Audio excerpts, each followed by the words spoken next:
Salut à tous les amis, je suis ravi de vous retrouver pour une nouvelle vidéo. Alors aujourd'hui, c'est un peu spécial pour moi parce que j'ai un invité. Il s'agit de mon ami Fabien de Bordeaux qui est œnologue, oui, un spécialiste du vin. Cet homme est capable de scanner grâce à son palais un verre de vin avec une précision, je dirais...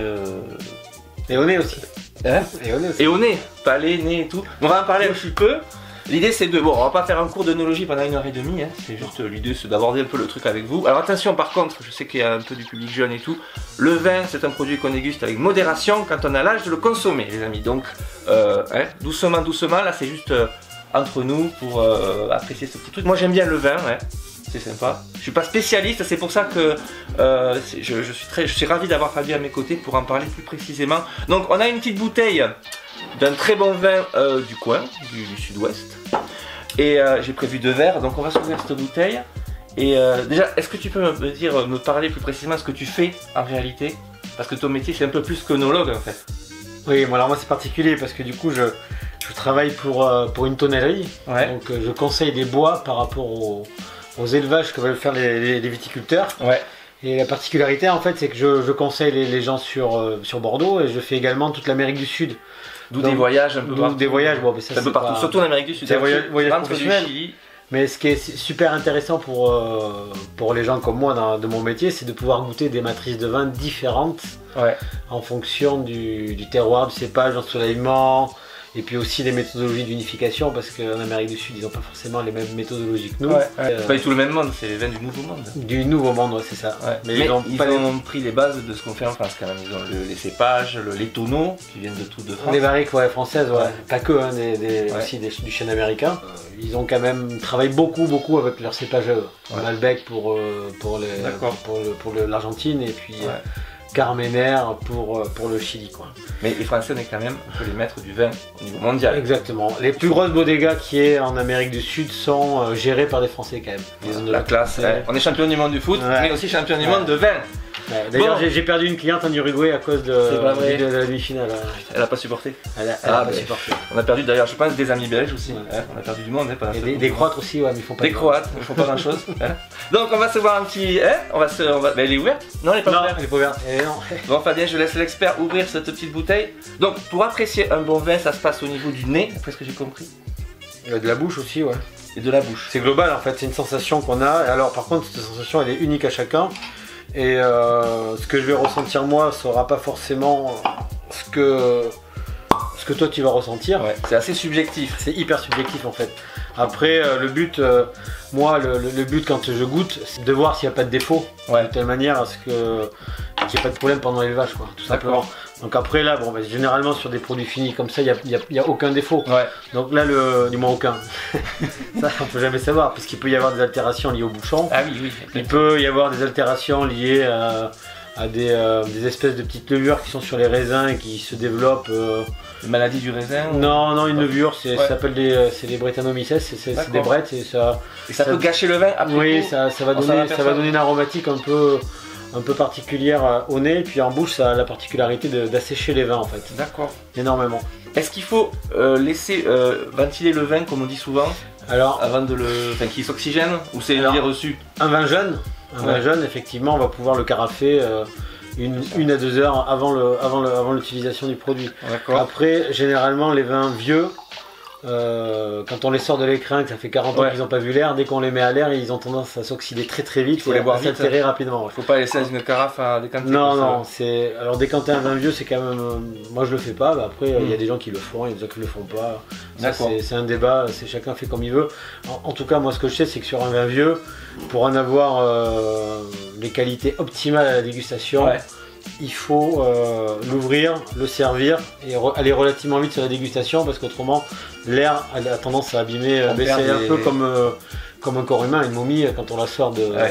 Dès qu'elle est libre, elle se décompose rapidement. Elle sort de son cocon quoi. Exactement, c'est la même chose quoi. Et alors la dégustation, est-ce qu'il faut recracher? Tu m'as dit, on en a déjà parlé, mais apparemment le fait de recracher c'est intéressant parce que tu satures pas quoi ton... Bon, on sature moins vite, après le fait d'avaler, ça va te tapisser toute la gorge et au final tu perds un peu la sensation, et puis t'as souvent le vin d'avant qui reste en toi. T'as les détecteurs saturés. Ouais, les papilles se saturent très vite. T'as pas un peu parce que malgré le fait de pas l'avaler, ça passe quand même dans l'organisme. Oui, totalement. Après une dégustation, t'es positif. La médecine travail dit qu'au bout de 20 bouchées comme ça là. D'accord, juste en recrachant, ça passe. Ouais, on est positif. Ouais. Par les petits vaisseaux qu'on a tapissés dans la bouche là. Dans la langue. C'est une muqueuse la langue en fait. Donc du coup, ça pénètre par la langue. Donc faut pas conduire après une dégustation. Non, il y a un taxi. Bon, généralement. Bon, et ça c'est intéressant à savoir. Alors, parce qu'on goûte ce vin. Non, pas encore. Non. Qu'est-ce qu'il faut faire? D'abord, on va regarder la couleur. Donc, du coup, là, c'est vrai que normalement, on le remplit moins pour déguster, pour regarder la couleur. Il fait une grosse bêtise. Donc, non, c'est pas grave. Souvent, ce qu'on regarde en premier, les gens regardent ce qu'on appelle les jambes. Alors, il faut savoir que ça a strictement aucun intérêt et ça ne sert à rien. C'est-à-dire le petit dépôt de translucide qui... Quand on fait ça, l'espèce de ce qu'on voit descendre là, c'est les jambes, c'est le glycérol en fait, c'est l'alcool du vin. Et en fait, plus le vin est structuré, riche en alcool, et plus les larmes sont épaisses. Mais bon, après, il peut y avoir un vin très très riche en alcool et qui va être infect, et puis un vin. Donc ça veut rien dire, ça témoigne juste le fait qu'il y a l'alcool dans le vin. Exactement, c'est le glycérol. Donc dans un premier temps, on va regarder souvent la superficie du verre. Donc on regarde si c'est limpide et si ça brille. Après, le but de regarder le vin comme ça va nous permettre aussi de voir, de un peu situer le vin dans le temps, parce que plus le vin est jeune, et plus on va aller sur des rouges, pourpres, grenats, des couleurs un peu vives. Et plus le vin est évolué, plus il est vieux, plus on va aller sur des couleurs tuilées en fait, orangé, tuilé. D'accord. Et celui-là, en l'occurrence? Celui-là, c'est un vin qui est relativement récent. C'est pas un vin relativement vieux. Il a donc des tonalités assez rouge vif. Quoi. Ouais. Ben là, il est grenat. D'accord. En fait, si tu regardes, il est grenat. Et puis après, il y a une intensité qui est relativement. On voit pas le fond du verre, si tu veux. Théoriquement, pour que la dégustation se passe super bien, il faut qu'on soit dans une. Nous, les salles de dégustation sont toutes blanches, avec des paillasses blanches, pour qu'il n'y ait aucune. Parce que là, il y a des reflets un peu partout, mais. Et le blanc, en fait, est neutre. D'accord. Au final, tu as le descriptif qui est vachement plus précis. Donc au niveau de la couleur, là, tu peux pas trouver. Bon, bref, après, c'est pas. Là, ça va quand même. Sur ton t-shirt, regarde. Tiens, bim. On va éviter. Non. Et après, il y a le premier nez sans l'agiter. D'accord. Le premier nez sans l'agiter, ça va nous permettre de voir s'il y a d'éventuels défauts. D'accord. Donc en fait, souvent, des défauts, alors il peut y avoir, quand on va l'ouvrir au premier nez, il va y avoir de la réduction. C'est pas un défaut, c'est de la réduction, c'est le fait qu'il manque d'air, donc il faut l'ouvrir. Après, je vais pas rentrer dans le vocabulaire technique. Non, des histoires de pommes vertes, choses comme ça, qui sont des défauts un peu majeurs sur le vin. Donc après, une fois qu'on a le premier nez, on sent, on regarde un peu, on fait le tour. Après, on va l'agiter. L'agitation, en fait, ça va permettre de pouvoir ouvrir le vin et puis d'apprécier tous les arômes, tout ce qu'il a à l'intérieur, en fait. Sur sa matrice, sur sa palette aromatique, on va pouvoir sentir et du coup, on va pouvoir voir, on va pouvoir sentir le fruit, on va pouvoir sentir le bois, on va pouvoir sentir la teneur, l'alcool aussi qui peut remonter au nez parfois. Alors ça pitonné là, quand le vin est un peu. On agite les molécules là, ça. Exactement. Et là, qu'est-ce que tu en penses sur celui-là? Là, c'est un vin qui est très bien fait, c'est sur le fruit. Il y a, tu peux sentir, il y a des notes de bois quand même. Le bois est un peu présent, il a tendance un peu à cacher le fruit. Donc ça, du coup, c'est plus forcément à la mode à l'heure actuelle. D'accord. Ah ouais. Le consommateur préfère avoir des vins ronds, du moins sur le fruit, et avec le bois vraiment derrière, quoi. Là, on sent plus le bois que le. D'accord. Merde, j'en fous pas. J'ai un peu de mal à percevoir. Moi, je sens vraiment le fruit, pas la groseille.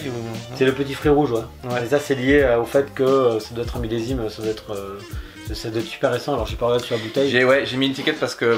Et puis 2015 et 2016 sont des millésimes très mûrs. Donc, on devrait avoir un bon vin quand même. Alors. On a des palettes aromatiques qui sont relativement intéressantes. On s'est foutu partout. Donc après, ce qui se passe une fois qu'on l'a au nez, on veut vérifier en fait en bouche, sur le palais, ce qu'on a déjà présenté. Est-ce que la palette aromatique au nez est en cohésion avec ce qu'on va retrouver en bouche. Donc du coup, on le prend en bouche et il faut se concentrer quand on le prend pour la première fois en bouche.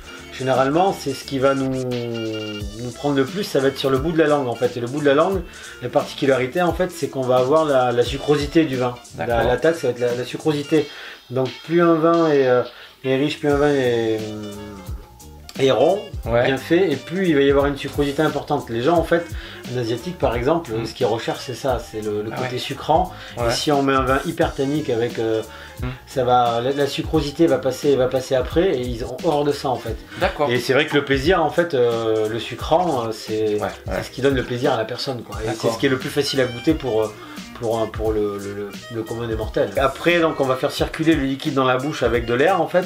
Le but de ça c'est pas faire du bruit en fait au final. Ça c'est spectaculaire. Je connais Fabien depuis quelques temps et il ne peut pas boire du vin sans le boire comme ça.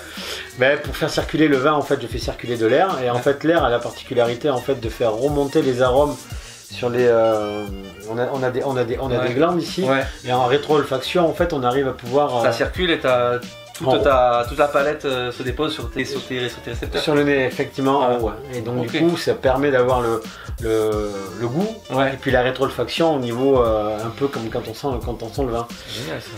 Mais après, t'as du mal à le boire autrement maintenant, j'ai remarqué. Même ça devient éthique en fait.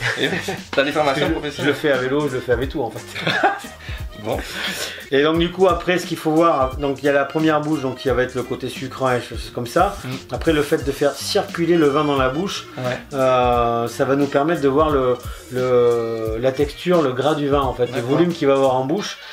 Et ça c'est hyper important en fait parce que le but d'un vin en bouche c'est d'avoir une sucrosité, une belle sucrosité en première bouche, d'avoir un milieu de bouche avec du volume, du gras et une belle tension. Donc la tension en fait ça va être amené par les tanins du vin et les tanins du bois pendant l'élevage en barrique. Et puis après le but c'est quand parce que là nous on recrache mais la plupart des gens quand ils achètent une bouteille ils vont le dégustent, ils le boivent.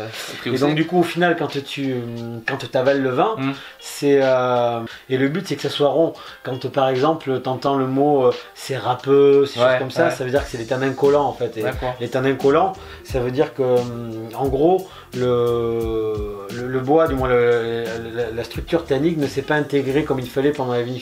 Au final, ce qui est hyper important à un dégustateur, ce qui va le marquer le plus, c'est la première bouche, tu vois, la sucrosité, c'est ce qu'il va regarder pour le plaisir.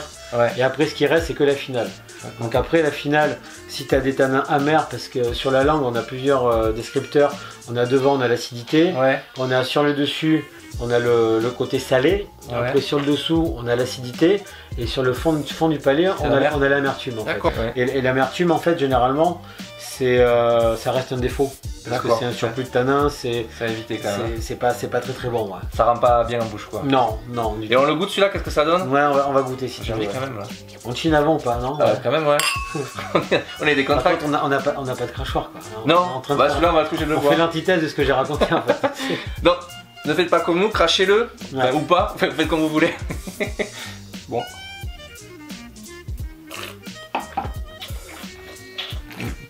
Ça je sais pas le faire moi.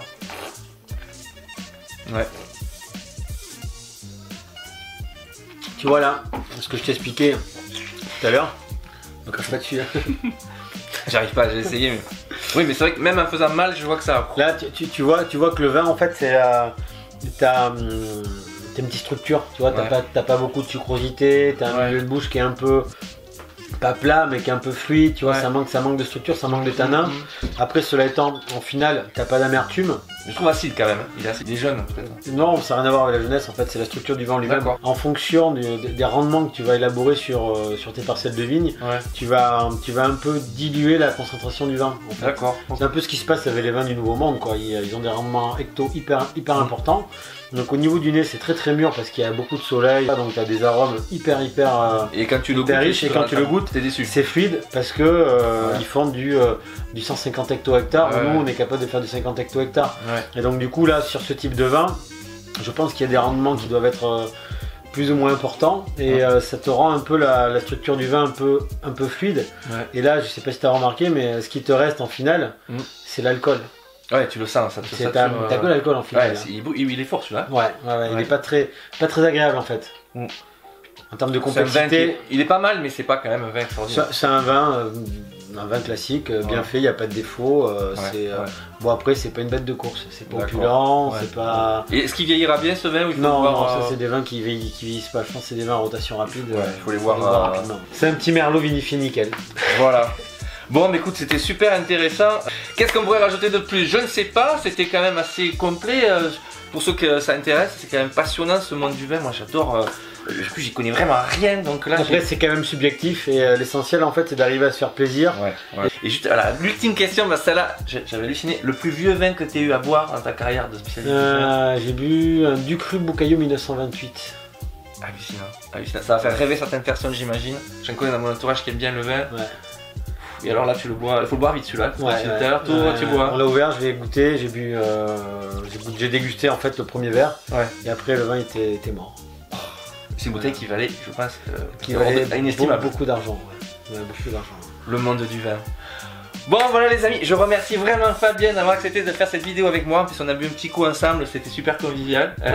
Je suis super content que tu aies accepté de faire ça avec moi. Parce que sur Indiana Fraise, on fait de tout, des dégustations de bonbons américains, mais aussi du bon vin français. Donc écoute, c'était, je pense, moi en tout cas, ça m'a passionné. Reviens quand tu veux. Ouais. Et je vous dis les amis, à très bientôt pour de nouvelles aventures sur Indiana Fraise. Un grand ciao. Ciao. Et n'oubliez pas de vous abonner. Bye les amis.